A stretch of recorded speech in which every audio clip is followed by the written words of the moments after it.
अस्सलाम वालेकुम ख़वातीन व हज़रात। काफ लीग और PTI की जानिब से वॉकआउट करने के बाद मुस्लिम लीग नून के हमज़ा शहबाज पंजाब के वज़ीर आला मुंतखब हो गए। जी हाँ व्यूअर्स, हमज़ा शहबाज ने 197 वोट हासिल किए और वो पंजाब की 21वें वज़ीर आला मुंतखब हुए। PTI और काफ लीग के बाइकाट के बायस वोट का अमल यकतरफा था। पंजाब असम्बली का इजलास डिप्टी स्पीकर दोस्त मोहम्मद मज़ारी की ज़ेर सदारत आज 11:30 बजे शुरू होना था, ताहम पहले हुकूमती अरकान के असम्बली हाल न पहुँचने के बाइस अजलास ताख़ीर का शिकार हुआ। असम्बली अरकान को ऐवान में बुलाने के लिए घंटियाँ बजाई जाती रहीं हैं, लेकिन सख्त सिक्योरिटी इंतज़ामात के दावों के बावजूद हुकूमती ख़वातीन अरकान असम्बली में अपने साथ लोटे भी ले आईं और इन्होंने लोटे लोटे के नारे लगाना शुरू कर दिए, जिसके बायस ऐवान में शोर शराबा शुरू हो गया। मुस्लिम लीग काफ के सरबराह चौधरी परवेज़ लाही ने मीडिया से गुफ्तगू करते हुए कहा कि हमज़ा शहबाज के कहने पर सब दौड़े आए और मुझ पर हमला किया। परवेज़ लाही ने कहा कि स्पीकर के साथ ये हुआ है, ये शरीफों की जमहूरियत है। हमज़ा शहबाज और नवाज शरीफ के कहने पर मेरे साथ ये सब किया गया। बाद अना जब डिप्टी स्पीकर दोस्त मोहम्मद मज़ारी पंजाब असम्बली के इजलास की सदारत के लिए हाल में पहुँचे तो हुकूमती अरकान की जानिब से इनकी जानिब लोटे उछाले गए और इनकी डाइस का घेराव किया गया। हुकूमती अरकान की जानिब से दोस्त मोहम्मद मज़ारी को थप्पड़ मारे गए और इनके बाल भी नोचे गए। सिक्योरिटी स्टाफ और अपोजिशन के अरकान ने डिप्टी स्पीकर को हुकूमती अरकान से बचाया, जिसके बाद वो वापसी अपने दफ्तर में चले गए। एंटी राइट फोर्स के एहलकार पंजाब असम्बली में दाखिल हो गए और स्पीकर डाइस का कंट्रोल संभाल लिया। मज़ाहमत करने वाले 3 हुकूमती MPs को हिरासत में भी ले लिया गया। पुलिस एहलकार पुरानी बिल्डिंग के रास्ते पंजाब असम्बली में दाखिल हुए। पुलिस ने ऐवान के अंदर ऑपरेशन करते हुए मर्दों ख़वातीन MPs को स्पीकर डाइस से हटाया और स्पीकर डाइस का कंट्रोल संभाल लिया। पुलिस एहलकारों ने बुलेट प्रूफ जैकेट्स पहन रखी थीं। हुकूमती अरकान और पुलिस में झगड़ा भी हुआ। इस दौरान 3 हुकूमती MPs को हिरासत में भी ले लिया गया। इन अरकान ने डिप्टी स्पीकर पर तशद्दुद भी किया था। इस दौरान असम्बली के सिक्योरिटी स्टाफ की जानिब से अरकान असम्बली को ही तशद्दुद का निशाना बनाया गया।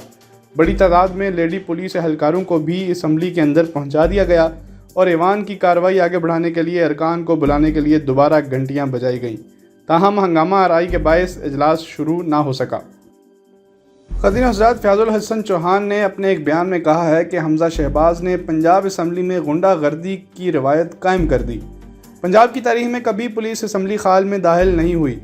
इन्होंने कहा कि परवेज़ लाही के फ़ोटोग्राफ़र पर भी कातिलाना हमला किया गया। वो शदीद ज़ख्मी है। असम्बली गैलरी कभी आइनी नहीं होती, वहाँ वोटिंग कराई गई। साबिक सूबाई वज़ीर ने कहा कि अदालत से दरख्वास्त करते हैं कि खुदारा इस मामले का नोटिस लें। पुलिस इस वक्त जाती अमरा और शरीफ फैमिली की हिदायत को मान रही है। आज पुलिस फैमिली के गुल्लू भट्ट असम्बली हाल में दाखिल हुए। आज एक गैर आइनी तरीके से माइक लगाकर इजलास किया जा रहा है। फ़याज़ुल हसन ने कहा कि अदलिया से हाथ जोड़कर मुतालबा करेंगे कि नोटिस लें। वज़ीर आला पंजाब का इंतखाब अदालत में चैलेंज करेंगे। उम्मीद करते हैं कि अदालत वैसे ही 100 मोटो लेगी जैसे लिया गया था।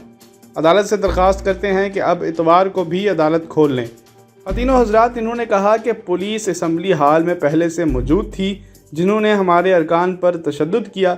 उम्मीद है कि अदालत वैसे ही नोटिस लेगी जैसे 20 दिनों में लिए गए। ख़वातीन व हज़रात, हमज़ा शहबाज शरीफ कौन हैं और क्या हैं, ये सवाल बेमानी है। वो जो कुछ बने कैसे बने, मुनासिब सवाल ये होगा। इस सवाल की खोज में कई नाम सामने आएंगे।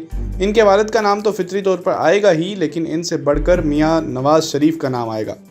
शरीफ ख़ानदान और मुस्लिम लीग नून की सियासत के बड़े शनासा और मुमताज़ सहाफ़ी सलमान गनी कहते हैं, सियासी मामलात में वो वालिद से ज़्यादा अपने ताया के करीब रहे और मियाँ नवाज शरीफ ने भी इनकी सियासी तरबियत पर खसूसी तवज्जो दी। लेकिन वो कहते हैं कि ये भी एक दिलचस्प इत्तफ़ाक़ है कि ताया की तरबियत में रहने के बावजूद मिजाज के एतबार से वो अपने वालिद के नक्शे कदम पर चले और उन्हीं की तरह एक बड़े मुंतज़िम के तौर पर उभरे। हमज़ा और मरियम के मिजाजों का फ़र्क जो शरीफ ख़ानदान के लिए फ़ायदा बन गया।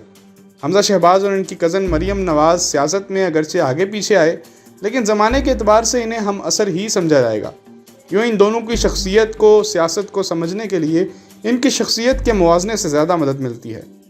सलमान गनी का तज्ज़िया इस सिलसिले में दिलचस्प है। वो कहते हैं, मियाँ नवाज शरीफ ने इन्हें सियासतदान बनाने की कोशिश की। सियासत में इन्होंने नुमायाँ कारकर्दगी का भी मुजाहिरा किया, लेकिन इसके बावजूद इनकी शख्सियत को इनके वालिद की शख्सियत की तोसी ही समझना चाहिए। कार, सरकार और सियासत में میاں شہباز شریف نے جس شاندار کارکردگی کا مظاہرہ کیا، حمزہ شہباز نے پورے اعتماد اور جذبے کے ساتھ اسے آگے بڑھایا۔ ان کے مقابلے میں مریم نواز کی شخصیت کو جانچیں تو صاف دکھائی دیتا ہے کہ وہ اپنے والد کی طرح مکمل سیاستدان ہیں۔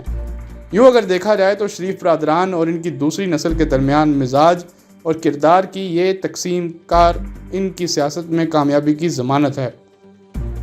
خواتین و حضرات، مریم نواز اور شہباز شریف کے مزاجوں کے اس فرق نے شریف خاندان کی سیاست کے ایک یقینی نقصان کو فائدے میں بدل دیا۔